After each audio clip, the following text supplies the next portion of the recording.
So this coming straight from Steve Mathis or Pulp MX on Twitter or X, whatever you want to call it. Quote, I think out of necessity, PC is going to have Kitchen and Volin on West Coast.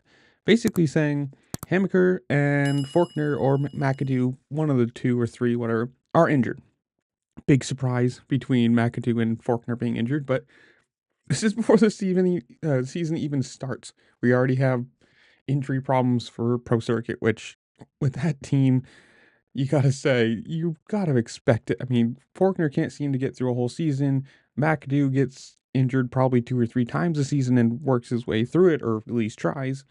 You gotta say, great hard on him for busting his ass and going. But if you've already got people hurt, and yes, this is 250, so, if you got a couple people hurt, they can push themselves out towards the East Coast and probably be fine. But it's just sad because he went on to say farther up, said Fork and Seth need more time to heal from injuries from last year. Nothing new.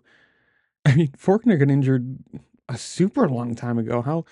Granted, he doesn't get injured lightly. He gets injured pretty well, and he does some big damage to himself. But if you're not injured or not injured, if you're not healthy by this point, it's been a long time to heal. And I mean, granted, I never hope injuries or pain or anything like for any of these riders, because I know going into it, this is a very dangerous thing, and just putting yourself on the line, there's the expectation that you could get hurt or the possibility, but it just sucks that these people have been Horkner and McAdoo in general. I'm just going to focus on them. Have been in the 250s for so long.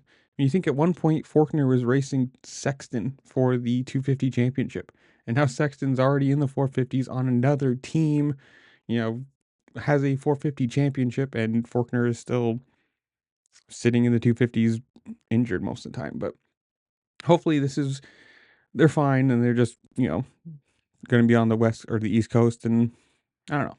In the comments below, you guys tell me, who do you think is going to win the East or the West, A1, and all that kind of fun? And who do you think is going to win the 450s? Comment down below. While you're down there, make sure to like, share, subscribe, do all the fun things this platform allows you to do, because it really just helped me out and I appreciate it. And with that, I will see y'all later. Peace.